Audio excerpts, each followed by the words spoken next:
Welcome back to Digital Games, the channel about everything games and health. If that sounds interesting to you, make sure you like this video, share, and hit that follow or subscribe button so you can best support the channel and never miss new content. Every new subscriber or comment on the channel means so much to me, so thank you for being here and helping to support and grow the channel. Today's guest is Chris Arnold, lead game developer at Crowned Damon Studios, developers of the visual novel game Syntherapy, a game about AI and mental health. Chris, it's a pleasure to have you on today. How are you doing? I'm doing great. I'm glad to be here. So to kick things off, Chris, go ahead, tell us a little bit about yourself and about the game about health that you created, Syntherapy. Okay, so my background is actually kind of writing the lines. So I kind of have 1 foot in education, 1 foot in game design, and I've kind of been hopping back and forth between those over the last couple years. A couple years ago, I was in a considerably darker place than I am now, and I was trying to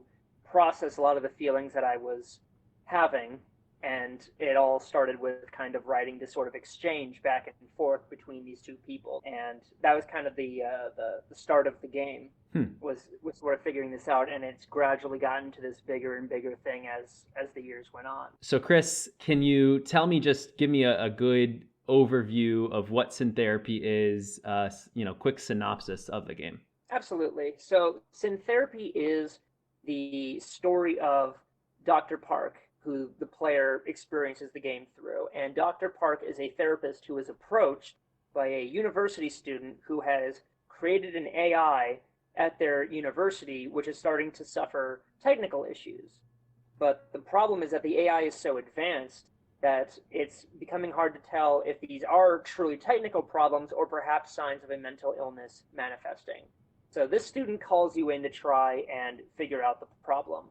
But this creates a lot of controversy at the university because the president of the university wants the entire project shut down due to ethical issues that could arise from experimenting on a near-human intelligence. So you're brought in to kind of try and settle this issue as cleanly as possible. And as you spend more time around these different characters, both the AI and the student and the president of the university, you get to sort of understand their own personal motivations. You learn a little bit more about some of the things they're dealing with. You learn about a lot of the things that your character is dealing with and a lot of your own history and all these sorts of things. And all of this is happening while you are trying to create a therapy template for this AI, this artificial intelligence, in such a way that you can effectively find what the best treatment method is going to be for this AI, how you're going to approach those problems. Awesome. It's a really interesting game. I played about the first hour or so of the game on stream, and if you're curious about that, you can go ahead and check out some of those highlights on YouTube. Should be in the description below if you're watching here or if you're listening on podcast. But yeah, I'd be interested to learn a little bit more about how a game with this premise of playing as a therapist, treating an AI who became sentient, something very unique that I've never experienced before. So Chris, you touched on a little bit of how your own personal experience sort of influenced that concept for the game. Can you tell me more about the process of sort of creating a game with this unique approach, this unique story where you're actually playing as a professional delivering care? I guess part of it was that seemed to me to be kind of, I mean, of the two, characters sort of back and forth, the therapist is the one that has the more active role. So that would be sort of the more ideal role for the player to kind of fit into. And I feel like everyone has like their own mental health struggles. Everyone has their own sort of issues that they're dealing with. But I feel like something that's not really touched on as much is how you deal with issues that you encounter in those around you. And it sort of shows you, by putting you in that actual position, the difficulties of why the mental health field does have the problems that it does in struggling to address the needs of patients. By putting you in the seat where you have to kind of make not the exact types of decisions, of course, but like decisions similar to it that have sort of the same things of, for example, managing your session, because you only have enough time in a session to maybe answer a couple questions. So you have to sort of prioritize some questions, and sometimes prioritizing those questions means that you don't get to touch on things that the patient might, or that, maybe the patient's caretakers might, or, any of these other things. So you have to kind of juggle these expectations while still trying to make sure that things are progressing healthily. And also just looking at it in terms of trying to gauge the rapport you have with your patient and trying to make sure that on one hand you are kind of drawing good boundaries with the patient, but you're also able to gain their trust in such a way so that they are free to open up to you and that sort of thing. Absolutely. Yeah. And that's something that I really appreciated as a player who has experience sort of on that other side of things, of actually being involved, on the caregiver side, was the attention to detail in what type of questions you wanted to be asking, what type of information you wanted to be seeking, how delicate did you want to be, how conservative, how pushy. And those are all things that, in the field, right, in real life, you have to kind of evaluate and reevaluate. And it's always that fine balance of sort of, you want to build rapport with the patient, but you also need to get to the heart of an issue. Right. So I appreciated that balance in the game that you captured there. Yeah, there was one bit of particular that I was doing, just kind of to, gauge partly the structure of the game in terms of like how long the story was going to go. And one bit of very sobering information that I saw was that the average amount of therapy sessions that most people will actually attend is like 6 to 8, which is basically like less than 2 months Right. if you're attending these sessions every week.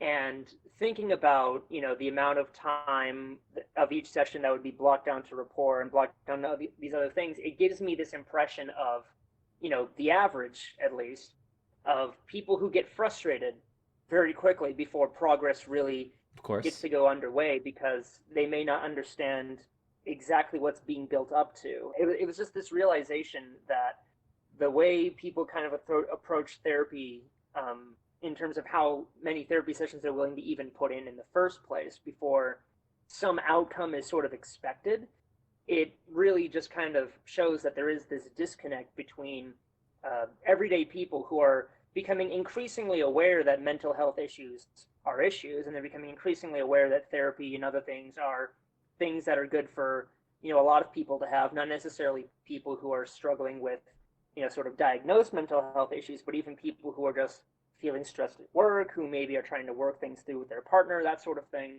They still don't quite understand like how the process works and how Hmm. long that process can take to work. And it takes longer than a couple of weeks Right. from And looking it, at that. it sounds like that was something that you approached Syntherapy, with the intention of filling in that gap. You talked about education, educating on the process of therapy.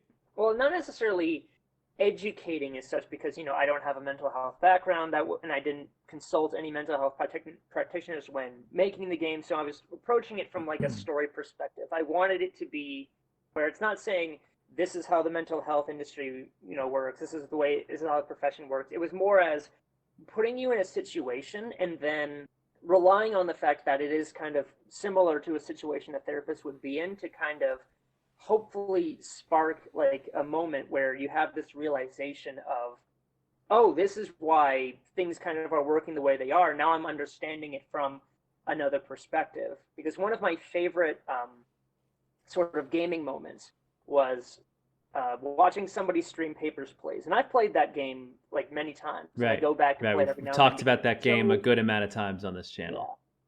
yeah, yeah, it's so well designed. And one bit in particular that really kind of clicked with me watching somebody else stream it was somebody was going through the x-ray of somebody, and they sort of started, nervously laughing at that person's appearance. And the immediate response is, it's just like, wow, that's kind of like a, not professional thing to do as a streamer. But then the immediate thing clicked. It's like, oh, there's TSA agents doing this all the time. Mm. Absolutely 100%. You can't convince me otherwise. Like that, and that was that moment where it made me realize, by putting it in like sort of your shoes, it's like realistically, how different is that TSA agent or border checkpoint person going to be from you?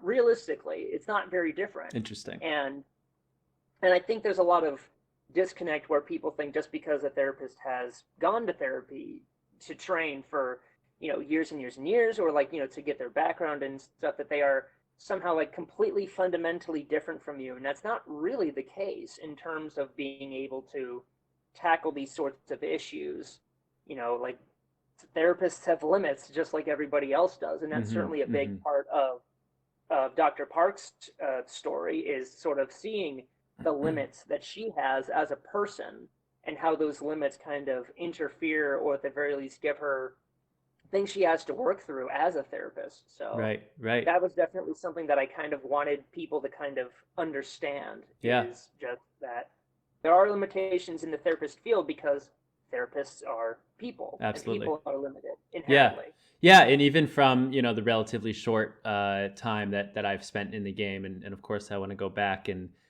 get to the point where I can roll credits. But that's certainly clear. I thought that was one of the most interesting parts about the game is there's a lot of interesting parts, but certainly about how Dr. Park sort of struggles with this concept of what is her responsibility even as a therapist to evaluate this AI technology that's becoming sentient.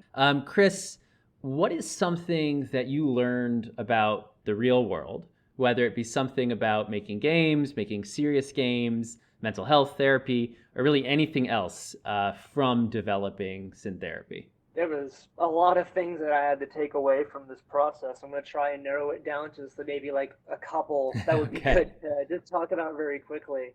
I guess the big thing, as you engage in like that Socratic process of going back and forth, like as these different characters, it was interesting as I was sort of taking these different positions, these different stances, that I sort of arrived at these conclusions that I had never really considered before otherwise. So there's one exchange in particular that I thought was very interesting between well, not between, because you have these two separate conversations, depending on who you're talking to at the time. So there's an exchange that happens with the the university student who comes to you to help with this AI, who the university student views the AI as sentient, and they've Mm-hmm. even given them the name Willow and all these other things. So they're trying to approach it as, I want you to help this person and give them therapy as you would anyone else, while the university president is trying to view it more as a very technical issue because he wants to make sure that things are handled, in a properly scientific way so that the university doesn't become under scandal. But both of them have this conversation where they talk about the function of automation in society and kind of looking at the impact automation one is having on society today and probably will in the next 15, 20 years. The idea I sort of stumbled across, like looking at a lot of the discussions online. One of the things that I thought was kind of interesting was the importance of work to a person's psyche. The idea that being able to work towards something, to be able to feel like you have a certain skill set, to be able to feel like you have an appreciation for an understanding of the value of work, not just in terms of being able to do it yourself, but also being able to appreciate, you know, the work that others are putting in. Anyone who's worked retail has like their horror stories of being mistreated by customers who didn't understand the position that you are in when you are doing this type of work and other things like that. And I'm sure there's lots of other people who, in their own different ways, in their own different professions, have these frustrations they have of not feeling like their work is appreciated or that it's properly understood. So there's this need psychologically to relate to your work, and obviously, of course, it's not healthy to view yourself just as your job because careers can change, Sure. circumstances can change. But it was interesting to kind of look into how, even though we are becoming a society that is increasingly able to provide leisure time because we're able to automate a lot of different processes from, originally starting with, farming and construction, and now it's going to all sorts of different things to the point where like a lot of journalism is becoming automated. A lot of the legal profession is starting, like at least like the entry level positions that normally you would give to interns, a lot of that is becoming automated Right. and all of these different things. So that was sort of an interesting thing to kind of look at and kind of reassess, try and figure out like, okay, so what are the building blocks that are needed to have a mentally healthy outlook of where you are in relation to society? Because that was kind of it's one of those things where it's like you peel away the layers, and a mental health thing quickly changes from just, like what medications are a person taking, what therapies are they going to, all the way down to what does society need to give people so that they can have the tools necessary to create a healthy life for themselves. And Mm, that is a very thorny, very, deep into right. the weeds kind of topic that I tried to get into as the game starts to unfold, and trying to really pick apart the different philosophies that are involved in there and find a way to fairly represent them in ways that I thought would be sort of organic and interesting, so that way people could kind of relate to the different characters, kind of take sides, and really make it so that each side had like the best advocate possible. Mm, That was really fascinating to me, because I yeah. started going into it kind of from the same perspective as the university student Tara, but as I started going in more and more, it's like, oh, this is making me kind of reevaluate a lot of different things. And I thought, really, that was probably one of the more, um, in terms of like the writing process at least, that was like probably one of the more rewarding elements, was kind of really being able to explore these different ideas and really try and find a way to lend support for it in a way that came across as like an interesting conversation that somebody would actually be interested in being a part of, because as a player who is making choices and responses to these questions, you are a part of that conversation. So Right. Right. making conversations people would want to have and want to be a part of was definitely an engaging part of the writing process for Yeah, Syntherapy. absolutely. It's very clear just, hearing you speak, um, how much thought went into this game, how much of your own sort of passions, interests, thoughts, education, beliefs went into it as well. And I think as a player, and hopefully as a listener also of this podcast, you can appreciate, and I'm sure you can, the even what that meant for you as a process. Like you said, you started like Terra, and then as you even grew as a process of making this game, your beliefs changed as you started to understand the very characters and story you are creating. So I appreciate you speaking so openly about that. It's really Mm-hmm. fascinating, and I think helps me certainly connect even more to the game. Um, so, Chris, here at Digital Games, we talk a lot about games for health. That's the Mm-hmm. lens which I see games, right? I'm sure you can even tell based on some of the questions I asked you. That's how I look at games. But what about you? If you had to finish the tagline, games for blank, what is that for? What are games for in your mind? I feel like games are for engagement, Hmm. right? Because there's been an undercurrent in a lot of discourse for like a long time that, games don't have to be fun. And, then of course the debate about like, well, what does fun mean? And I feel like engagement is kind of the key. Again, this is pulling from my educational background, but the key thing you want with a student is you don't want to inform Right. necessarily. Right. You don't want to just spout information to them. You want to engage them. So informing is a part of engaging. And a big part of why engagement is so important over informing, and why engagement I feel like is also more important than just straight fun, is that through engagement you're definitely doing something that the other, the player, the other person you're interacting with, they would certainly consider that a good use of their time, because they're engaged. It's like you have their attention, you have, their motivation to try and learn more, or to continue, down whatever sort of path you've laid out with this experience you've created. So that's why I kind of feel like games for engagement is kind of sort of the umbrella, sort of the catch-all term of what it means to be a game designer. Right. You are creating an experience that is engaging the other person. So you can do that through fun. You can do that through something a little bit more serious. You can do that through informing, but the point is to engage. So that's why I feel like engagement is kind of the priority that I set on when I try to create an experience like this, because, you know, not everything is strictly fun in the sense that you feel engagement in a positive sense, where you feel like it's being, you know, where you're going about and you're just having fun. Um, however you want to define fun in that particular sense. But there's also ways you can be engaged and you could be like absolutely horrified by what you're currently experiencing at the time. There's a lot of players who have played through a game and they've reached some of the different endings and some of the various outcomes, and they were extremely affected by a lot of those outcomes, but they understood that based off of the choices that were made and based off of the situations that led to that point, they understood why that outcome happened. Right. And Right. there's obviously, of course, there's a lot of warnings and a lot of other things that we put into the game to make sure that people understood that some of the topics that are brought up are extremely sensitive. Sure.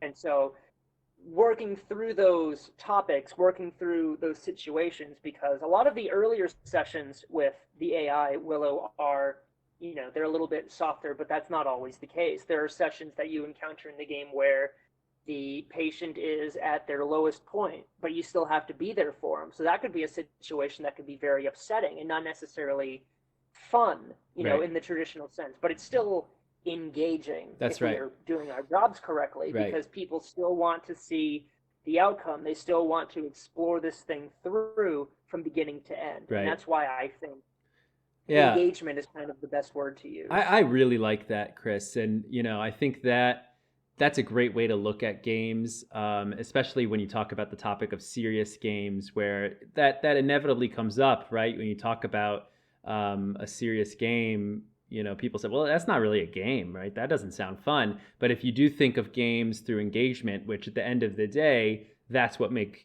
games different than other mediums and so unique, right? Movies could be fun, books can be fun, board games can be fun, but games are engaging. And it's also, again, going back to games for health, but that's Mm-hmm. why I believe so wholeheartedly in digital health as, digital solutions for our health problems. But the key there is with health in general is engagement, right? What happens to the patient when you're sent home with, the prescription? Why would you not use that prescription?